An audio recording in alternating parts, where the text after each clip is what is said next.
Hi,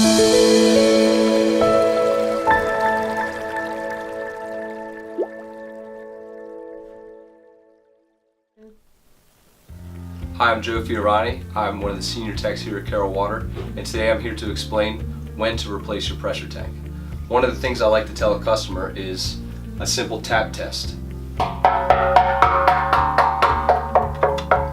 So basically what I'm looking for is where the water level is in your tank. Majority of this tank is full of air, so you're going to hear that hollow sound.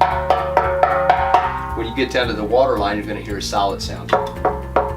If for some reason you're hearing a solid sound in the majority of the top of the tank, usually that tank's going to be waterlogged. That's when we recommend replacing it.